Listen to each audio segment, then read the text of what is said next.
Ladies and gentlemen, boys and girls, welcome back. My name is notiansans. This, of course, is Learn How to Edit Stuff, and today I'm going to answer your most asked question. How much should I be charging somebody for my editing services? And honestly, I haven't done this video on my channel yet because there is no definitive right or wrong answer for this question. So I'm going to do my best to explain what I have learned over the last 15 or 16 years of editing professionally so that hopefully you guys don't make the same mistakes that I did, because I made a lot of mistakes. I have done hundreds, if not thousands of dollars worth of free work in my career, and I don't want my mistakes to be your mistakes as well. So let this serve as a lesson to all of you watching this video. And I will first start off by saying these are my own opinions. This is not fact. There is no data, scientific backing, nothing. These are my opinions that I'm giving to you, so take it with a grain of salt. Not every situation is going to be identical to mine. Okay, we got that out of the way. My opinions. That's it. That being said, there is one thing that all of you need to do before you take on a project, and that is put a contract together. Even if you're doing a project for $50 or $500 or $5,000, you need to have a contract between you and the client that you're doing the work for. And you might ask why? Why do I need to have a contract? Because business. Sure, editing is fun and it's creative and it's all these other things, but it's also a career path. It's also a business. And when you do business with somebody, you should both be on the same page. And the easiest way to do that is by putting a contract together. And this goes for everyone, especially friends or people that you trust, because those are the people that are actually going to take advantage of you more than somebody that you don't even know. And by putting a contract together, it's going to make you look more professional at the end of the day. The person that's receiving the contract is going to go, oh wow, this person really cares about this kind of thing. And that's going to make you look better and your business relationship be better in the long term. And your next question is probably what goes in the contract. Thank you for asking. I will let you know. Number one, project scope. What is it that you're actually going to be doing? Detail out everything that you're going to be doing. If it's one edit plus social media cutdowns or whatever the case is, 1, 2, 10 deliverables, outline it in the contract under project scope. That way you know what's going on, they know what's going on, and there's not going to be any random surprises during this project. Number two, project deadline and delivery dates. When is it all due? When does it need to be delivered? And this also includes revision rounds. In every single one of my contracts, I give my clients revision rounds, and this is important for a number of reasons, but mainly so that you guys can feel like it's a collaborative project between the two of you. I look at the project scope, I do my version of an edit, and then I send it to the client and they give me feedback, and that is revision round number one. Then I take their feedback and then I kick out a version 2 of the edit and send that to them, and then they give me feedback on version 2, and final feedback goes into version 3, and that is the final version. It allows for a nice back and forth between you and the client. It feels more collaborative. You guys are communicating on a regular basis, and the whole project overall will feel better for both you and the client that you're working with. And the third and final thing that needs to be in the contract is your rate. And this is where people start to get really confused, because it's not an easy thing to figure out. How much do you charge for the project? It depends on a lot of different things. What is the actual project? Is there a budget for the project? How involved is it? Does it need additional high-level skill sets like After Effects motion graphics work? Are you going to be doing color? How many cut downs are there? What's the deadline? Where's the video going to live? How many revision rounds? Is the creative locked? There are a lot of things to consider when you're putting your rate into a contract, but here's my best advice that I can give you on rates. First of all, you should be rarely accepting a lump sum payment for a project that you're working on. If you've watched my videos before, you know I say it all the time. Time is money, money is time. And with a lump sum payment, your time commitment to the project can skyrocket and your money will stay relatively low in comparison to the hours that you're putting into the project. And this has happened to me so many times in my past. Somebody will be like, hey man, I'm gonna pay you $500 to do this video. And I'm like, cool. And then I spend 50 hours on the video, which is the equivalent of $10 an hour. I might as well go get a job at McDonald's based on how much time I'm putting into this edit. Lump sum payments get very confusing because they'll just keep asking and asking and asking and taking and taking and taking, and eventually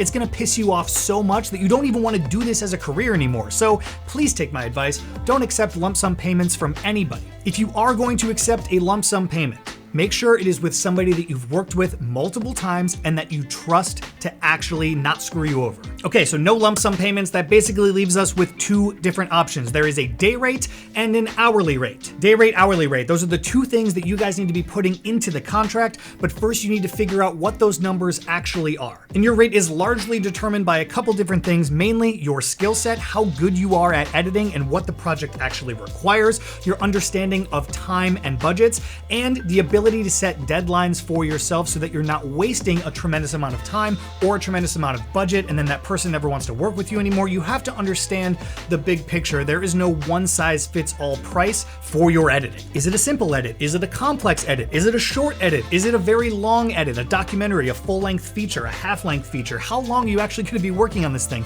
Does it involve motion graphics, After Effects work, color grading? Are you going to be coloring it yourself? How many other people are involved in the project? All of these things are things that you need to ask the person that you're working with so that you are armed with the most information that you could possibly have before agreeing to jump into something, because the last thing you want to do is enter into something that's going to be a nightmare for you. And it's hard, I get it, I understand. It's hard to ask somebody to pay for creative services because this is one of the only industries that really works this way, right? Like if you go into a furniture store, there is a price tag on that sofa and you are not going to pay any more or any less than what the price tag states, and that is the business transaction. But with creative work, not even just editing, that line is very, very blurry, and some people will be like, hey, we're going to pay you once the project's done, or hey, if we like it, then we'll pay you, or hey, we're going to give you an IMDb credit for your time because we have no budget. All of this stuff doesn't happen in any other industry. And that's why this question is so hard to answer. I know really, really great editors that don't charge nearly enough for their time. And I also know really bad editors that charge so much money,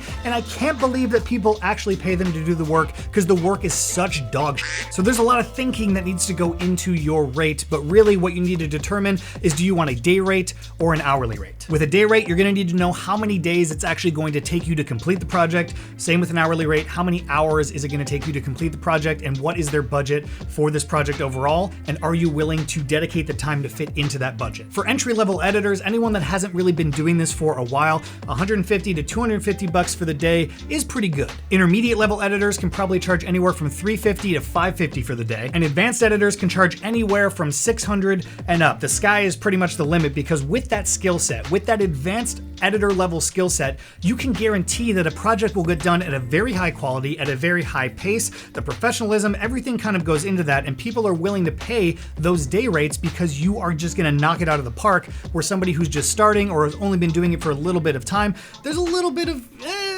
skepticism involved and they're not really sure, so the budget might be a little bit lower, but that's where you can kind of place yourself, beginning, intermediate, or expert level if you're curious. But regardless of how much you're charging for the project, there are two things that you must understand. What is the project and how much detail can I get out of the person that has the project? And what is my skill set and how can I contribute to this project, and how long is it gonna take me?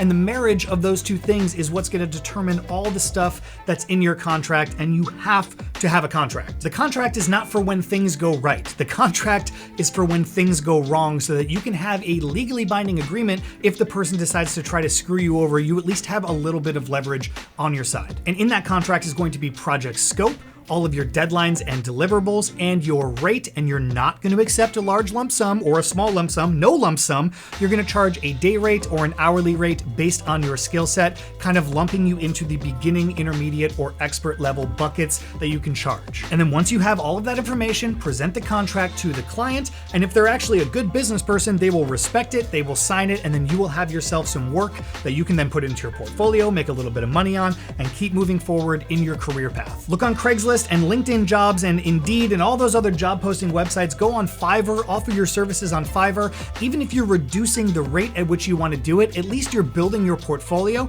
so that you can keep moving forward in your career and have stuff in your portfolio and have a body of work that future clients can look at and say, oh, okay, this person's very serious about this. I know you're probably upset because I didn't give you a definitive answer at how much I should be charging people for my editing work, but that's because there is no definitive answer. And you can be one of those people that's charging a lot and are not very good, or charging very little and you're like way too good. You have to just understand all of the information associated with the project that you're working on, and every project is going to be different. So if you do your due diligence and you understand what you're getting yourself into, and you say, okay, this project is going to take me X amount of time and this is my skill set, that will determine determine how much to charge people, and you just have to have information. That's the one thing that you must have when you're doing anything in this field. But thank you for watching this video and listening to me rant about rates and contracts and all that stuff for the last however many minutes. I truly appreciate it. And with that appreciation comes gifts for you, obviously, because that's the kind of guy I am. In the video description below, I've typed up a contract template for you guys to start sending people right now, today. Just fill in the blanks and you are good to go. If you have not subscribed to my channel or liked this video or dropped a comment in the comment section below, I would urge you to consider all three of those things. Also, there is a Linktree link in the video description below that will take you to a bunch of stuff that will support this channel, support me in a very small way, but mainly it supports you. A lot of cool little editing things in there for you guys to pick up, and a small portion of those editing things, whichever one you decide to choose, click the link in the video description below. A small portion of that will go to me to help this channel keep growing and keep funding and all the knowledge and everything that I'm trying to give you guys.